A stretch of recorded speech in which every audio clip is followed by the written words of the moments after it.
Hey everybody, it's Chris back with another review for the Blue Collar Beer Gourmet. Today I'm going to be reviewing a variety that is near and dear to my heart. Amber ales were the first variety that I ever judged. Working my way towards becoming a beer judge was my first, as I said, my first variety. This particular one is it's the alt beer variety of amber ale. So it's done the old German way. Basically, my understanding of alt beer is that it's a German amber beer. So it means that it's going to be bitter yet malty. It's going to use Saaz style hops, uh, and well, that's pretty much the gist of it. Also, it used the old style of it uses the old style of top yeast fermentation. So it's they brew it like a lager, but it's actually an ale. I mean, they don't brew it like a lager. Yeah, they brew it like a lager, but it's actually an ale. And this particular brewery is right up the street from me in Reno. Well, right up the highway from me in Reno. And now that I've gone talking about it, is the Great Basin Wild Horse Amber Ale Alt Style. It has an ABV of, where did I just see it? 5.2. On the average, amber or alt beers come in between 4.3 and 5.5.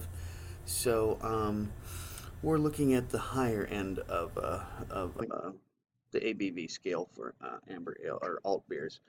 I paid $1.99 for this 12-ounce bottle, and Great Basin is located in Reno. So, went to go get my glasses, realized that I don't have what I believe is pronounced as a Stange. It's German for stick, and it's a long cylindrical glass.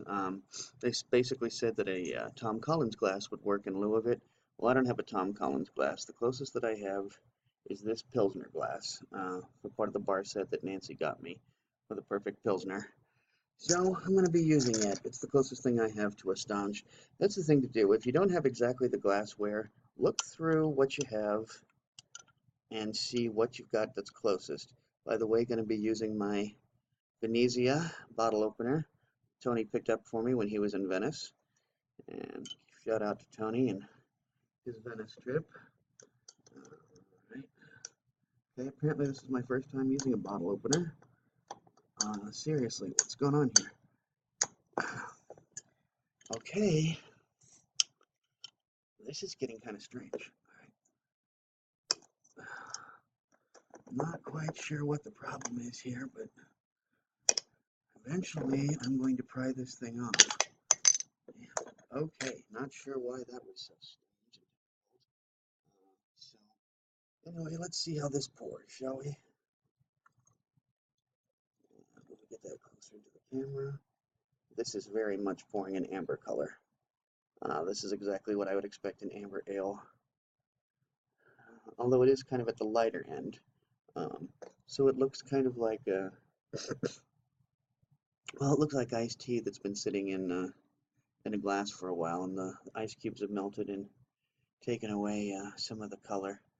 I'm going to describe this as probably a medium, I'd say about a medium carbonation. I don't know if you can see there are bubbles moving throughout it, but not a whole lot. Just a few more characteristics of the alt beer before I take this in. Grainy, fruity, medium dry, medium mouthfeel is what you should expect from an alt beer. And that's according to the BJCP 2015 guidelines. And while there has been, somebody has created an update, it's not nearly as good as the 2015 guidelines. If you need the app, go check out BJCP 2015. That's the one to use. So now that I've got that underway, I'm smelling alcohol already. Haven't even brought it to my nose yet, and I'm already smelling the alcohol. Now I'm getting a lot of fruit. I'm getting some caramel, a lot of oatiness. So yeah, I'm getting exactly what it said. It should be a balance of fruity esters and malty esters, or a malty bouquet. So you can see that head is fairly resilient. It ain't going nowhere. Going to show you the lacing on that. Pretty nice. All right, let's get to drinking, shall we? Cheers.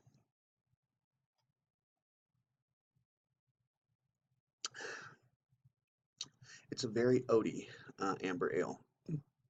Sometimes ambers go more the fruity flavor, and of course this is alt style, which does make a little bit of a difference, you know. But it's good. I'm going to describe the mouthfeel as being about, like they said, a medium mouthfeel. I'm not noticing. I'm not noticing an overly dry finish. It's not that fruity aftertaste like you sometimes get with amber ales, but it's not so far. I wouldn't go so far as to call it dry either. I mean, yes, I'm tasting the malt, but I'm not. I don't need a drink of water after drinking this because of the dryness. As I mentioned earlier, there was a little bit of alcohol smell coming through as I poured it, but honestly, I'm not really getting much of it. I'm not getting an alcohol burn in the flavor or even the aftertaste. So, all in all, this is a pretty good beer. I think I'm going to give it a 3.75. It's not groundbreaking, but it is a good beer. And just checking up on my kitty. Pardon. So anyway, as I said, 3.75. This does have. I think I also gave, yeah. If I didn't before, the price point was $1.99 for this 12-ounce bottle. And that is the Great Basin Wild Horse Amber Ale, alt beer style. So, until next time, drink good beer, don't break the bank doing it, and cheers.